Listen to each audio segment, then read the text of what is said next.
Hey, Dr. Chan, tell us about why this book is relevant right now in this time and why you chose to write this book now.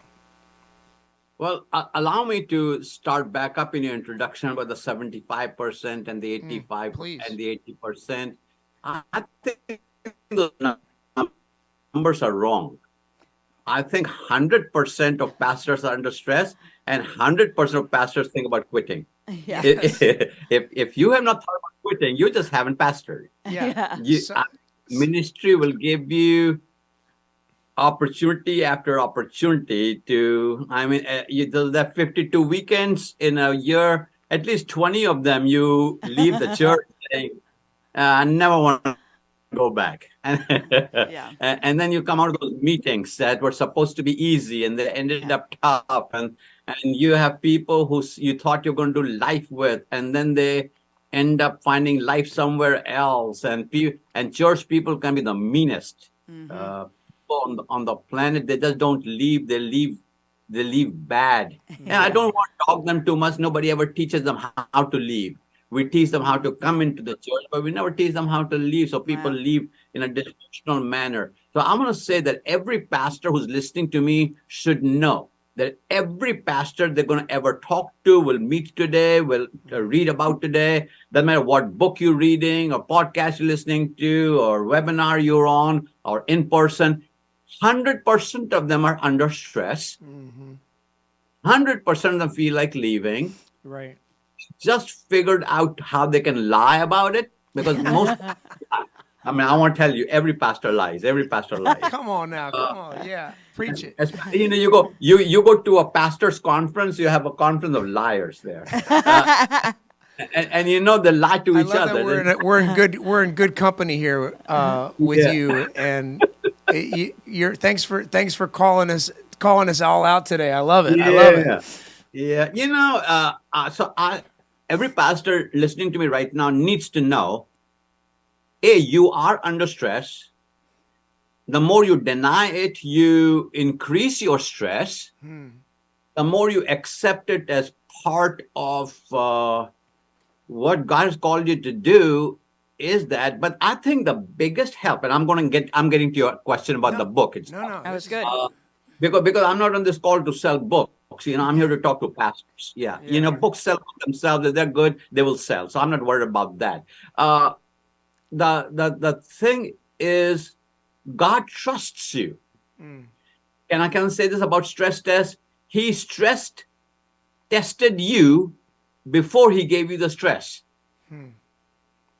So, if you buy anything, your car has been tested to a certain degree of stress.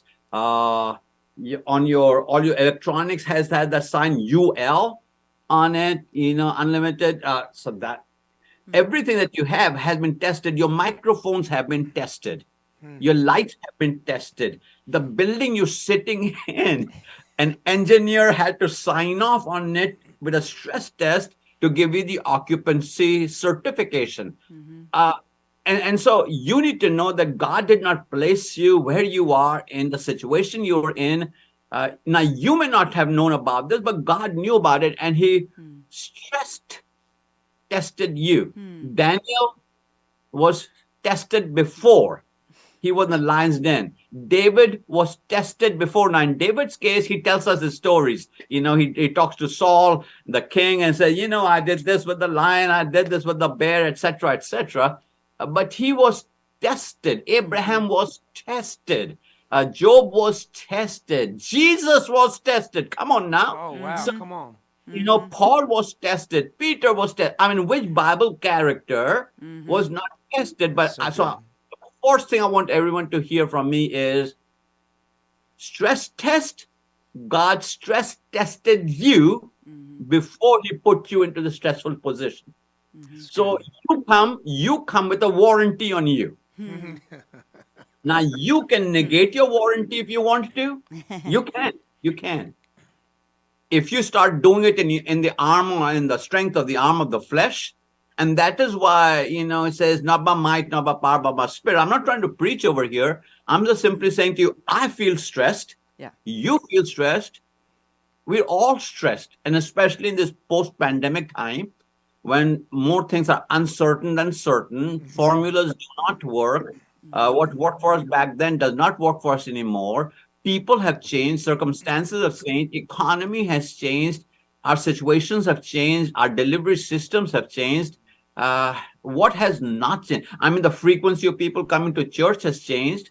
Yeah. Now, you thought would return have not returned. Yeah. And so there are all kinds of stresses going on. And I want you to know that God trusts you. And that is why he called you.